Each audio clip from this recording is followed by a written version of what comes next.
ପୁଣି ବଢ଼ିଲା ସୁନା, କିଣି ନିଅନ୍ତୁ, ନହେଲେ ପୁଣି ଦରଦାଉରେ ଚକମକ କଲା ସୁନା। ରେକର୍ଡ ପରେ ରେକର୍ଡ ଲେଖୁଛି, ଯେତେ କମୁଛି ତାର 2 ଗୁଣ ବଢ଼ୁଛି ଦାମ।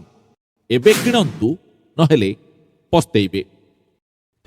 ପୁଣି ଦରଦାଉରେ ଚକମକ କଲା ସୁନା। ରେକର୍ଡ ପରେ ରେକର୍ଡ ଲେଖୁଛି, ଯେତେ କମୁଛି ତାର 2 ଗୁଣ ବଢ଼ୁଛି ଦାମ।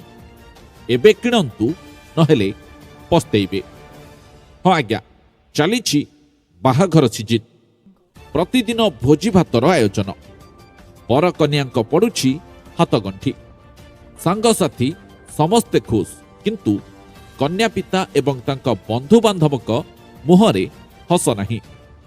ପକେଟ ଉପରେ ପଡ଼ିଥିବା ମହଙ୍ଗା ବୋଝ ତଳେ ମୁଣ୍ଡଟା ପୁରା ଚାପି ହୋଇଯାଇଛି। କାରଣ ବାହାଘର ଖଣ୍ଡେ କରିବାକୁ ଦରକାର ପଡ଼େ ସୁନା ଗହଣା। ଅଳ୍ପ ସୁନା ଓ ବହେ ରୂପାର ବି କାମ ଚଳି ଯାଉଥିଲା, କିନ୍ତୁ ଗହଣା ବଜାରରେ ଏବେ ହଇଚଇ ସୃଷ୍ଟି କରିଛନ୍ତି ଉଭୟ ସୁନା ଓ ଚାନ୍ଦି।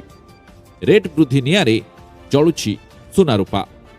କମିବାର ନାଁ ଧରୁନି, ବରଂ ସବୁଦିନ ସୃଷ୍ଟି କରୁଛି ନୂଆ ନୂଆ ରେକର୍ଡ।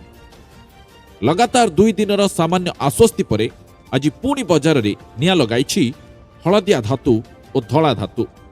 ଭରିଏ 24 କ୍ୟାରେଟ୍ ସୁନାର ଦାମ 2,890 ଟଙ୍କା ବୃଦ୍ଧି ପାଇ 1,56,600 ଟଙ୍କାରେ ପହଞ୍ଚିଛି।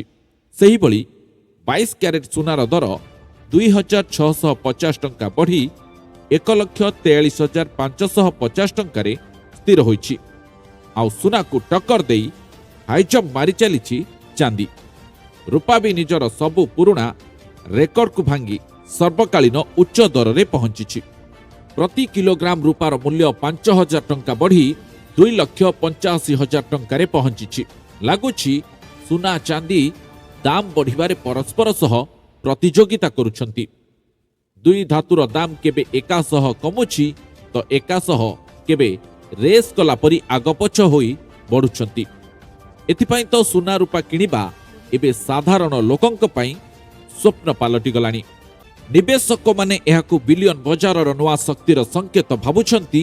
ଆଉ ବଜାର ବିଶ୍ଳେଷକମାନେ କହୁଛନ୍ତି ଅନ୍ତର୍ଜାତୀୟ ଚାହିଦା ଓ ମୁଦ୍ରା ମୂଲ୍ୟର ଓଟପଟ ଦେଶୀୟ ବଜାରକୁ ପ୍ରଭାବିତ କରୁଛି।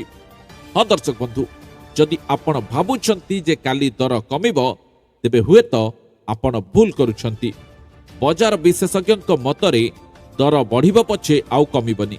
ତେବେ ଯଦି ଆପଣଙ୍କର ସୁନା କିଣିବାର ଯୋଜନା ଅଛି, ତାହେଲେ ଡେରି କରନ୍ତୁ ନାହିଁ, କାରଣ ଏହି ସୁନା ନିଆଁରେ କାଲି ହୁଏତ ଆପଣଙ୍କ ବଜେଟ୍ ସମ୍ପୂର୍ଣ୍ଣ ଜଳି ଯାଇପାରେ।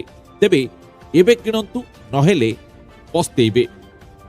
ବ୍ୟୁରୋ ରିପୋର୍ଟ, ଜନନୀ ଟିଭି।